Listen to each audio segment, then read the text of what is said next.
Hey everybody, welcome to Leon's Chainsaw Parts and Repair. Hope everybody is having a good weekend. This is Saturday. What the hell is today? It's the 4th? 5th? 4th. There you go, November 4th. Hope everyone had a good Halloween. This year, for the first time in I think 4 or 5 years, I had to reprise my role as Captain Kirk.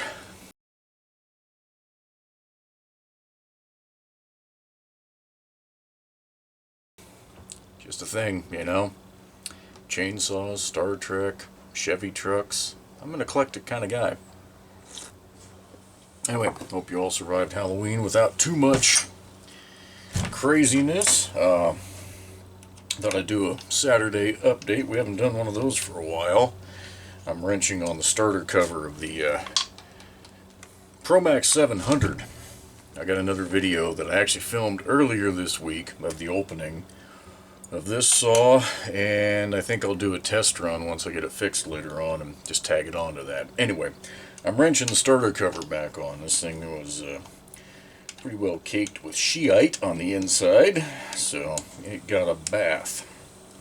Still needs a fuel hose and I need to go through the carburetor. Other than that, this is a low mileage saw. So anyway, don't need to talk about it too much. It's in that other video. Just kind of want to give you guys an update of where we're at, what's going on. I haven't done this for a few weeks. I know I haven't uploaded anything for a few weeks. The last trip up to the Firewood Hill, I don't remember if I did any video or not. I honestly don't remember. But I brought back my last load of wood that I needed for the woodshed, so... or at least is what I'm going to put in there this year. I probably could have fit another half a truckload, but I just said to hell with it. The weather has started turning around here. It's warm enough, you know, I wouldn't have any problem going and cutting, but we're getting enough rain that that road is going to get mushy and nasty, and while I can get through it, it just makes a big mess. And I am not a big fan of cleaning mud out of every crevice in the truck and finding it for the next 5 years when I go under there to work on something. So, yeah. God, what do we got going on? I've been working a lot. Dealer service memos. I don't know that everybody's been through the website to check those out, but I've been doing a pretty massive update. Don't look yet. Wait a few days. I may get them uploaded tonight or tomorrow, I don't know. But what I've been doing is going through and updating all of the files. So, whenever I first put those up, and it was close to the time that I launched my website, it couldn't have been too far into that. Once I got through IPLs, or the initial products and then the IPLs, then I moved to those service memos. There were a few folks, and one person in particular, that really contributed a hell of a lot to that project. On the forums, you'll see him as Undy70SS. And on Facebook, we'll just say Greg. Wouldn't be too hard to figure it out if you know him. But he contributed an absolute metric crap ton to that project. At the time that I scanned everything, I went through all of my dealer books. You guys have seen me thumb through those before. Big old thick damn binders. The back of those were the service memos. They called them different things. There was a dealer service memo, and they changed to a technical service bulletin in April of 1979. So I just call them a service memo. If you see a technical service bulletin with HomeLight's name on it, I'm referring to that as a service memo. Whatever. Got off track with that little... Anyway, I went through all of mine. Back of those manual, big dealer books, that's typically where they were located. And the thought was, as HomeLight mailed those out, they expected their dealers, their service centers, to just add those and keep track. Well, you know, most people didn't. You know, they'd read it, maybe make a note on the parts list if that's what it was saying, and then pitch the memo. Well, not everybody did that, thankfully, because now we've got a historical record of most of those.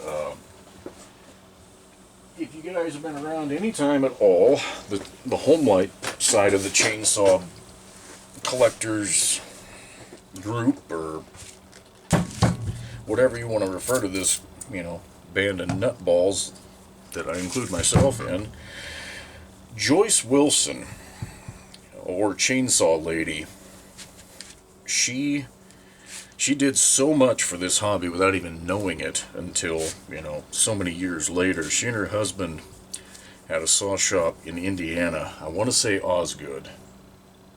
I might be screwing that up, but I know I'm close. They're in Indiana, and they opened up, they were one of the original chainsaw dealers. They may have handled other equipment too, I don't know. I believe chainsaws were definitely their bread and butter. But they ran that shop right up until Joyce's husband passed away in the early 2000s. And after that, once she had closed the shop, she kept the stock of parts, and she was still selling online through the forums. Never hit eBay. That wasn't anything she was interested in, and I don't blame her for that. But like I say, if you've been around for a while, you would remember seeing her handle Chainsaw Lady on House of Homelight, Arborist site. I don't know if she ever hit Chainsaw Collectors or OPE, but she was out there, and she was the old school kind of person who, if you needed a part that she had, she mailed it to you with an invoice in the package, expecting you to mail a check back to her. Pretty amazing. That's all I can say. In this day and age, I have not heard of anybody that took advantage of her, generosity and trusting nature. I hope no one did. Anyway, Joyce passed away a few years ago. Somewhere in the pandemic time, somewhere in there. But before that, a few folks, including Greg, had obtained a lot of her literature.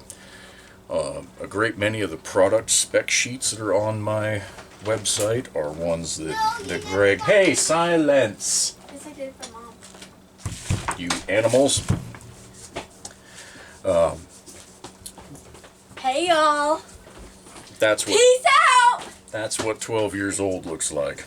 She turned 12 on the 2nd, whatever that was, Wednesday, I think. I'm not sure she'll live to see 13.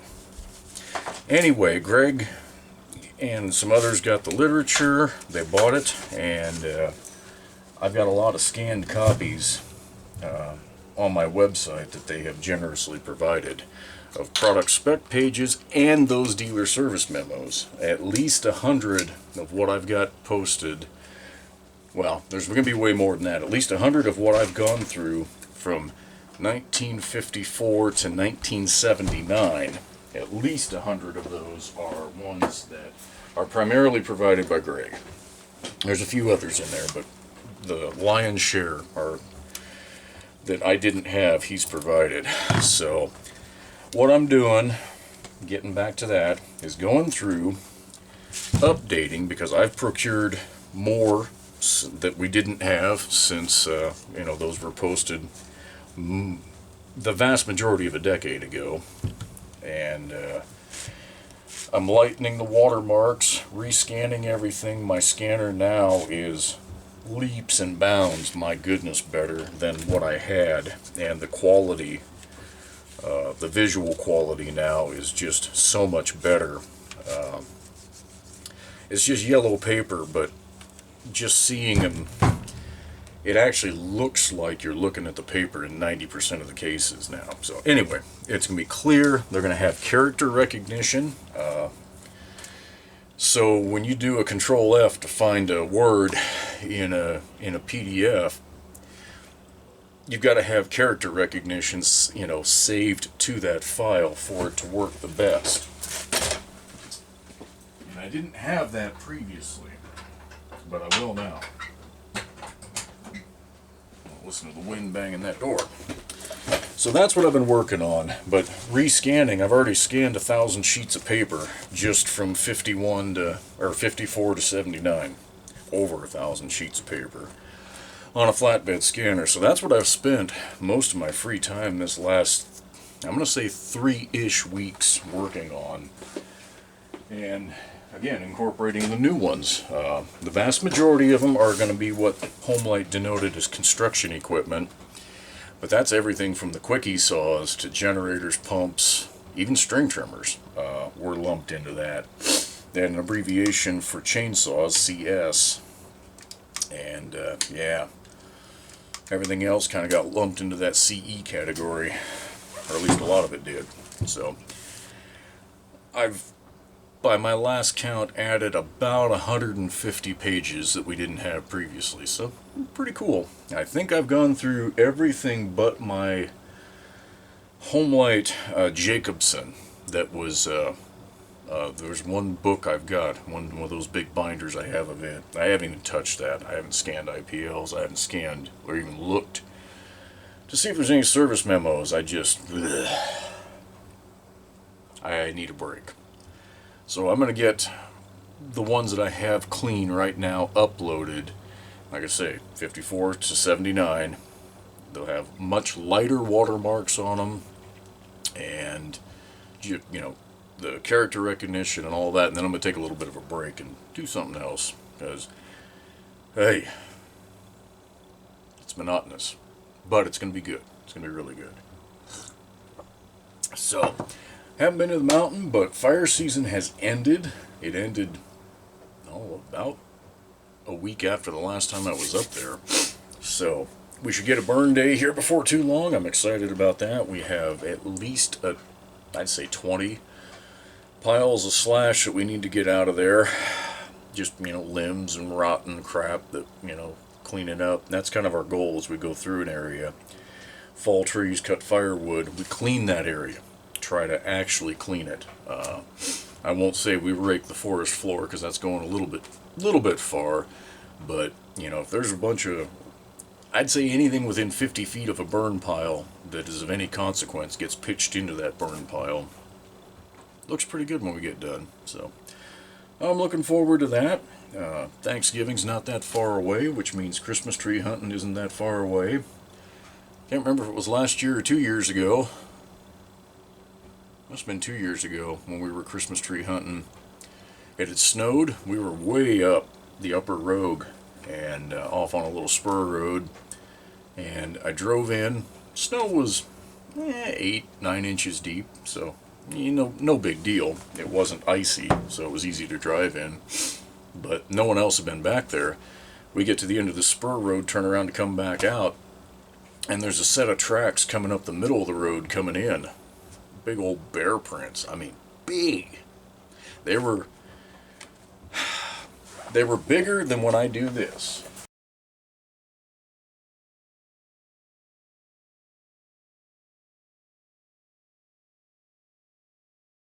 From heel to toe, because I've got a photo of it, and that's just shy of 9 inches across. So it was a big old boy. Never saw him, but I always enjoy that kind of stuff. Plus, you got to take a chainsaw out in the snow, cut a Christmas tree. Pretty fun. Oh, what else do we have cooking here? Like I say, I'm working on this Promax 700. I've got a Homelight C71 that I need to do a video on. No, I did the video. It's on the camera right now. Again, you'll see that post after this because, well, my video management skills are marginal. Got a new bar for the XL500. I'm going to drop that down to a 24-inch. The only reason I had that 30-incher on there, well, there was two reasons. One, I knew I was going to be cutting a lot of trees up there, and I knew some of them were pretty big. And I'm through most of it, and I'm comfortable that a 24 will handle what's left. Plus, it'll be a little lighter to carry, and a little easier to kind of wield in the brush as I'm hiking up there. So, got that on. I'm disappointed. I thought there's a guy in Lapine over on Highway 97 south of Bend, 45 miles, 50 miles, something like that. He's been on Facebook, had a Super Pro 125 McCulloch for sale. Well, okay. He's got a price listed. You open it up, it says not for sale. I want to trade this, that, this, that, this, that. One of the things he listed was a Homelight 750. Alright, I'll talk. So we did the little back and forth BS, which unfortunately I'm saying BS because it turned out to be apparently BS because he ghosted me. I had sent a message asking if it was available still, and oh yeah, told him what I had, and he was asking what I had done to it, so I did a video, went through it, did the test run. He asked if I had a bar and chain for it. I said, okay, yeah, I can find one. And got to a point where I'm like, I think I'm ready to seal the deal here. Asked him for a video of the 125, or actually I asked him if it was running, and if it was, could I get a video of it? And that was about 10 days ago. So, kind of disappointed about that. 125s have the same amount of buck inflation on them that, you know, these damn 700s have, and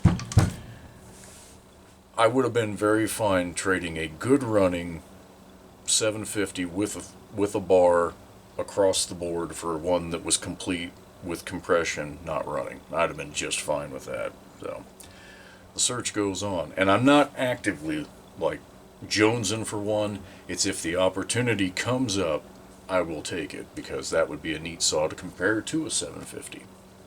Just be fun. That'd be, imagine that video up on the Firewood Hill.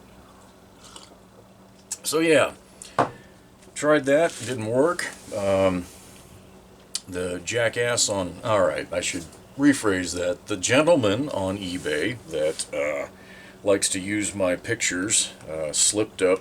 I was probably a couple weeks ago just doing my nightly scroll, and, well, what's that? It's a picture, I think it was a set of points for a 150 or something like that, but he'd forgotten to crop the picture. So there's my full picture, business card, business name. I'm like, alright. So I blast him a message just saying, hey man,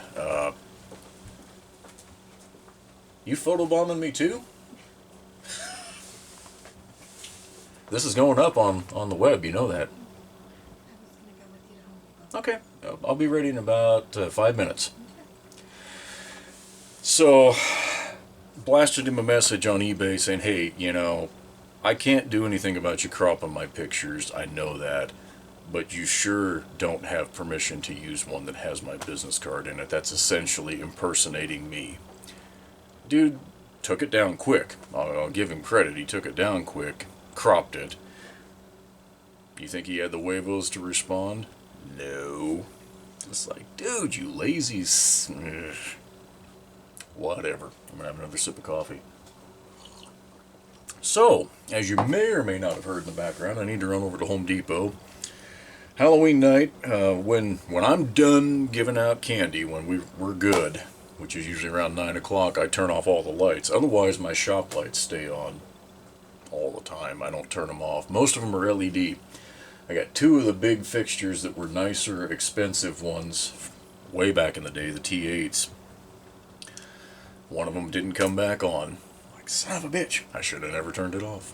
But I don't know if that electronic ballast, I guess the contact is just, you know, and honestly trying to buy a ballast right now, I mean, it's more expensive than just a nice, even reasonable LED fixture. So I'm going to head over to the Home Depot and take care of that. And then when I come back, I'll see about getting this XL 700 running. So I hope you all are having a great weekend. We'll catch you on the next video.